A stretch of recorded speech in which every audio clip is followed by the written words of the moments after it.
Alright, so what we've got here is an Ibanez Artcore AF55 Hollowbody electric guitar. You heard a little demo of it just a minute ago. We're going to talk about it real quick. First, to give you the backstory, I guess, of how this came to be in my possession. 2 weeks ago, I had a little money in my pocket. It wasn't quite burning a hole, but it was feeling a little warm, you know what I'm saying? So I went up to the Guitar Center, just sort of sniff around, see what they had, see if anything caught my fancy. And while I was up there, I was primarily looking for something I didn't already have. So I didn't want a Les Paul because I got one. I didn't really want, like a SG because I got a couple. I wanted something I didn't have. The first thing I looked at was actually a Squier Telly because I sort of want a Telly, but it is the only one that was in my price range, and I just didn't like it. So I put it back. And then I looked at a Jackson with a Floyd Rose because I don't own anything with a Floyd Rose. I played around with it for a little while, and it was okay, but I wasn't feeling it. And the Floyd Rose was out of tune, and I didn't have the tools to deal with it then, and it just reminded me of how much of a pain in the butt a Floyd Rose would be to deal with tuning on, so I put it back. The next one I looked at was actually another Jackson. It was on their used clearance rack. It was a little $110 3/4 scale pink Randy Rhoads Flying V style. And I almost bought it just because it would have been entertaining, but I didn't. And then I looked at a Jazzmaster that was just a hair out of my price range. It was the Squier, I can't remember the guy's name, but it was the signature model. It's got, the gold pick guard and the white body and all the white pickup covers. Beautiful guitar. Sounded great, played great. I'm going to get it eventually. I just didn't have the money for it right then. And so I put it back. And honestly, at the end there, I was kind of bouncing back and forth between waiting and getting that or getting this. Because I don't have a hollow body or a semi-hollow. And this thing just looks just classy. I love the looks of it. I like the sound of it. And I actually like the sound of it unplugged too. Let me turn the amp off real quick and see if y'all can hear this.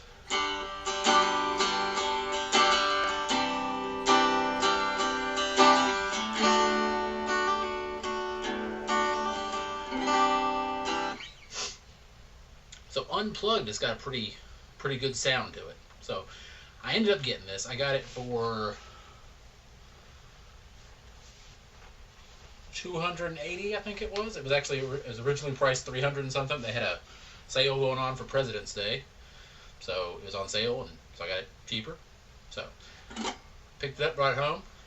Been enjoying it a lot. It's definitely very cool. I was honestly surprised by how little effect distortion has on it. You know, a lot of times semi-hollows, if you get overdrive or distortion on them, will just feed back something terrible. This thing doesn't do very much. It was probably because it's got the humbuckers in it. I don't know, but sounds great. However you want to play it, I'm really digging this guitar. It's got the feel of an acoustic, which is what I started out on as far as guitar goes. So, real quick, I've got the specs for it pulled up over here. I'm just going to kind of read those out. Let me grab the laptop here. Alright, the body is made of sapelli wood. I don't know what that is. It's got a satin finish and a tobacco burst sort of finish. The neck is made of Nyato wood. I don't know what that is either. Fingerboard is laurel. It's fully bound on the front, the back, and the fretboard, which is, it just looks great. It's got 20 frets, medium frets, scale length 24.7. It has the Ibanez art style bridge, Ibanez tuners, the Infinity R humbuckers. It has one master volume, one master tone, a 3-way toggle, and so there it is. That's the just the specs on it if you're into that sort of thing. And if you don't care about that sort of thing, that's fine too. What we're going to do now, I'm going to turn the amp back on, and we're going to run through a few different presets here on my Katana, just to give you the idea of the different sort of sounds this thing, you can put this thing through and still get a really cool sound. So,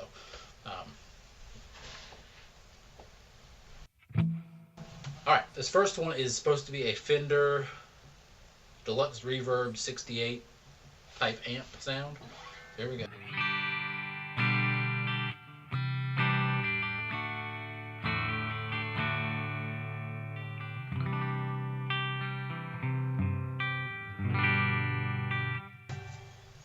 And that was on the neck, or on the bridge. Here it is on the neck with the tone roll.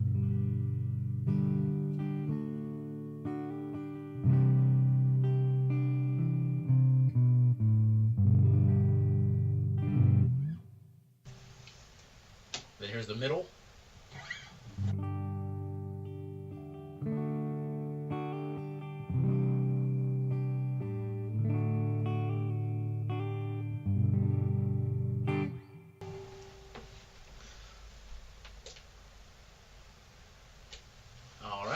This next one's sort of a JC 130 type of sound. I'll do the same thing. I'll do the neck, the middle, and then the bridge this time.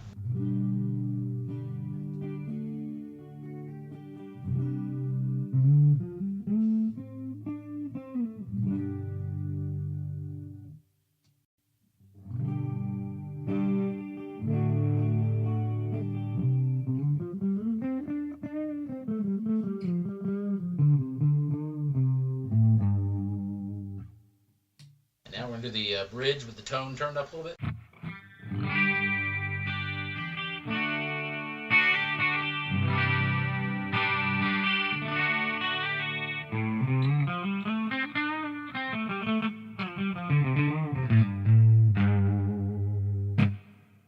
Alright. The next one is, this is meant to sound kind of like the Matchless Nighthawk reverb. So we'll run through it real quick.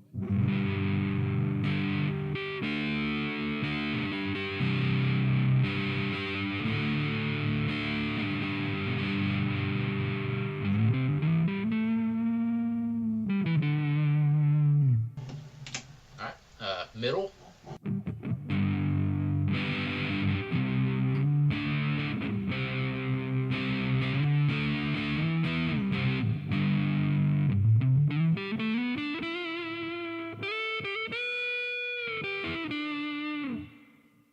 And then the neck, the bridge with the tone turned up just a little bit.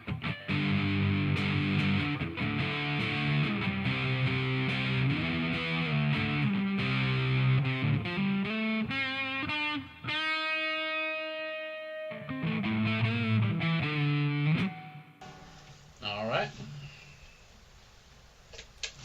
This next one is a Marshall Bassman type amp.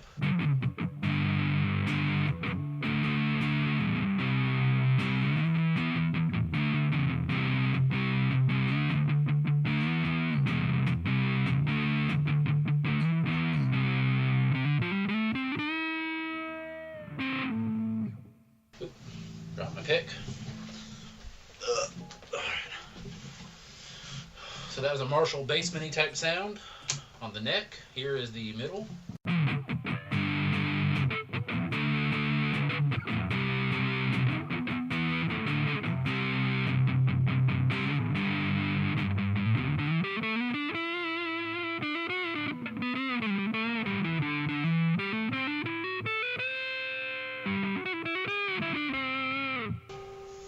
Alright, here we go on the bridge position with the tone roller.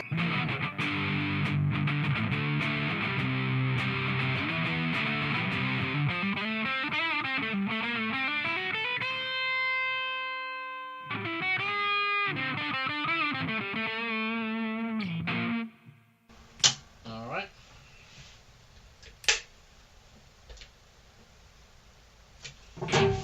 This next one is supposed to be like a plexi type of sound, so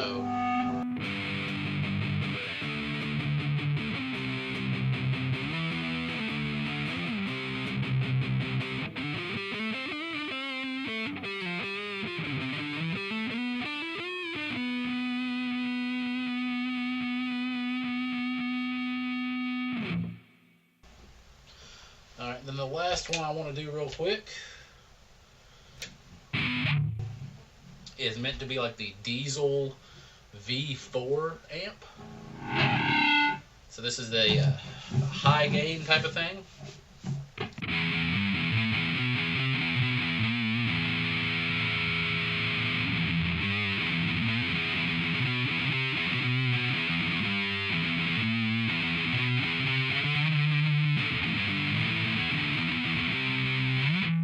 On the neck, this is the middle.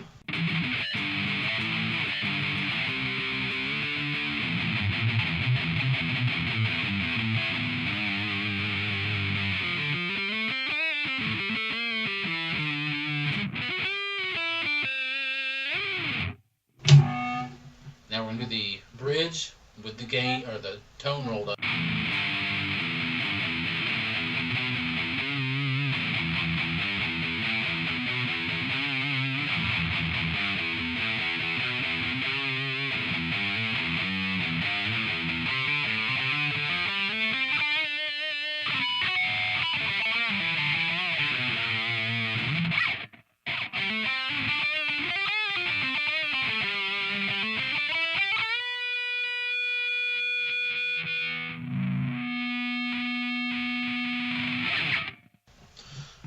And of course, you can always purposely turn, you know, some feedback on by aiming yourself the right way.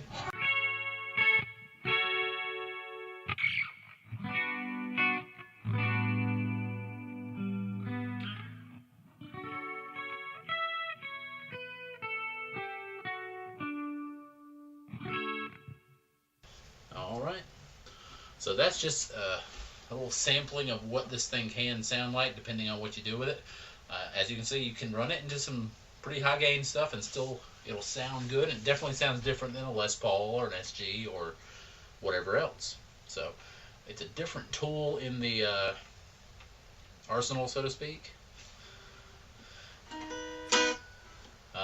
I am finding this to be the one that I grab if I'm going to sit around in the living room unplugged and just fiddle around, because it's loud enough unplugged that I can hear it, but not so loud that it overpowers, you know, everything else going on. So it's cool. It's good for that. It looks beautiful. It feels great. I love the satin finish. I don't know what else to tell you. It's a great guitar. If you don't have as one of the guys at work calls it, a jazz box, you know, if you don't have a semi-hollow or a hollow body and you're looking for one, the Ibanez Artcore, at least this one, the AF55, is a great option because it's affordable. It's pretty versatile, all things considered. Like I said, it looks great. It sounds great. So there it is. That's this episode of the Regular Guy Gear Reviews. Feel free to like, subscribe, comment, all that stuff. If you got any thoughts or anything like that. And keep an eye out for the next one. I'm not sure exactly what I'm going to do next. I got a few things, a few things in the pipeline of stuff I'm working on. So I guess it's just a matter of which one I finish up first. But as always, thank y'all for watching. See you next time.